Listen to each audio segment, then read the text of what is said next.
In this video, we will discuss sample line groups. If you'd like to follow along with this video, please open the file samplelinegroups.dwg located in the training folder as discussed in the Working with this Dataset video.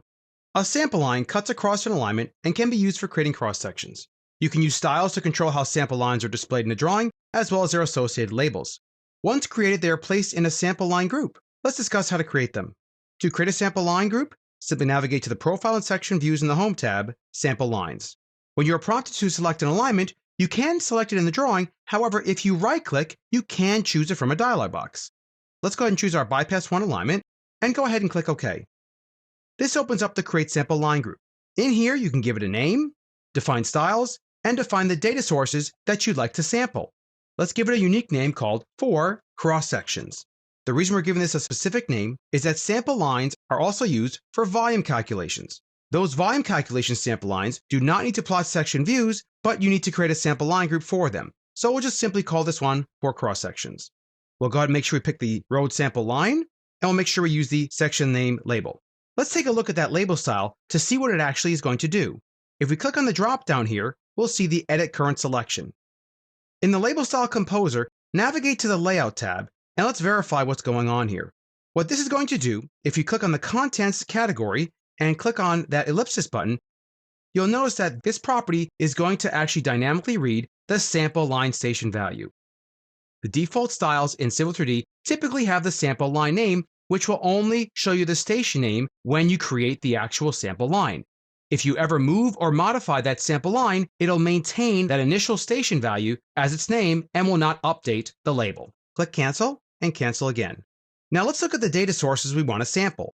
All that we want within our cross sections eventually is to have the existing ground and the corridor sections. We can toggle off all of the other sources.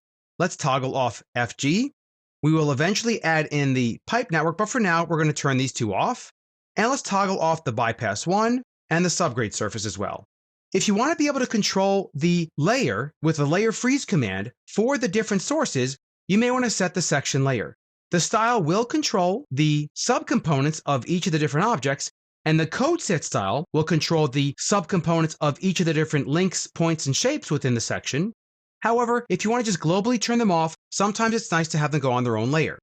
We'll go ahead and click on here for the combined EG, and we'll simply put a suffix in of -EG and click OK.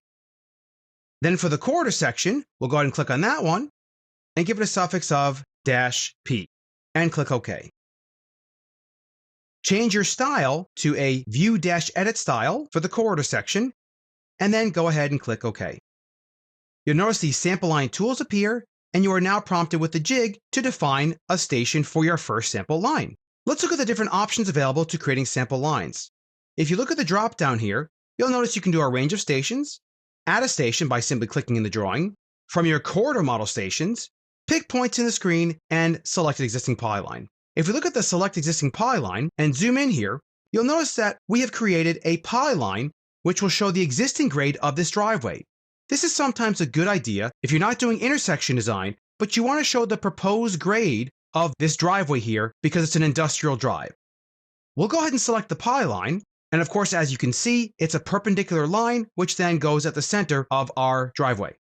We'll click the polyline here, and then press Enter, and now that polyline is a sample line. The station will update when we finish the command. Let's go ahead and change our drop-down here to Pick Points on the screen. Now let's say we want to do another one for this driveway here, but we don't have an existing polyline. So how can we create it? We'll use the AutoCAD snap mid between 2 points. We'll first define the mid between 2 points of this point here, and then we'll define the mid between 2 points at the bottom here. And there's our sample line. Press Enter, and let's go ahead and end the command just to see what we have available here. There's the polyline at 206, and here's this one here at 031. The only problem is it doesn't go to the center line of the road. So how do we solve that? Go ahead and select your sample line, and you'll notice these grips that appear. Grip editing is a great way to modify your sample lines. You can simply extend this if you wanted to, you can move it along the station value, and you can just dynamically move the sample line around again if you'd like to. However, a nice easy way to make sure this goes right to the center line is click on the Edit Sample Line tool. When you do so, you are then prompted to pick a sample line. We'll go ahead and pick the sample line that we just had selected. And now what you can do is simply edit this here. Now, although it does say the swath width is 0, let's just change this to 5, press enter, and notice how it goes over 5 units over to the other side. Let's change this back to 0 and press enter, and notice how it goes right to the center line of the road. You can change, of course, the other parameters of the sample line if you wanted to as well. Click close here, and now press escape to end the command. Let's press escape to clear a selection set. Now, back in the profile and section views, let's click on sample lines. And let's go ahead and pick our alignment in the drawing. We'll pick the bypass 1 alignment. And notice how we are immediately put back into the sample line tools. Let's go ahead and pick on the drop down here and choose by range of stations. Now we want to add a whole bunch of sample lines at 50-foot intervals. Let's go ahead and click on the true and set this to false for alignment start. You can click here to define a station value within the drawing. We'll just type in 300 and press enter. Let's say for now, we'll go to the alignment end and we'll examine how to remove sample lines after we've already created them. As far as the left and right swath width, what you can do is you can snap it to an alignment if you wanted to, but we're not going to do that. Your snap to alignment is set to false, and for the swath width, if you don't know what it is, because you're not sure what your maximum distance is from the center line to the daylighting, click on the little jig button here, and what you can do is find the biggest distance that you think you're going to need a swath, and simply click on it, and then click a button to the left to get a quick distance.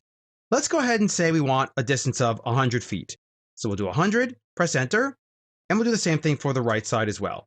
If we scroll down, do you want to increment this? The answer is true. How do you want it to be defined along tangents, curves, and spirals? We'll just leave it set to 50 feet.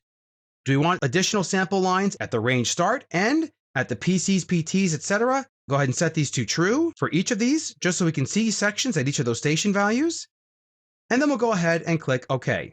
Civil 3D creates the sample lines for you. To see the labels appear, simply press escape to end the command, and there are our sample lines. The sample lines live in the Prospector tab underneath the actual alignment that you created them underneath. So here's the 4 cross-section sample line group, and we have the sample lines and the sections. As we look at our sample lines, we notice that there's an area where we are not covering the full distance to the daylight. So how do you modify these? We did discuss grip editing, and you can go ahead and do that. Let's go ahead and show you a little trick here. If we go ahead and click in space and look at the command line window, you notice there are some selection assist tools. Let's go ahead and choose the fence option here, and notice how our selection tool is now set to fence. Use a crossing fence to select them. Sometimes it doesn't grab all of them, so you can just individually pick the ones that you are missing. So although I could pick each individual arrow grip and move it to the left, here's a little trick that we can do. If we hold the Shift key down and pick each individual one, this will make them something called hot grips.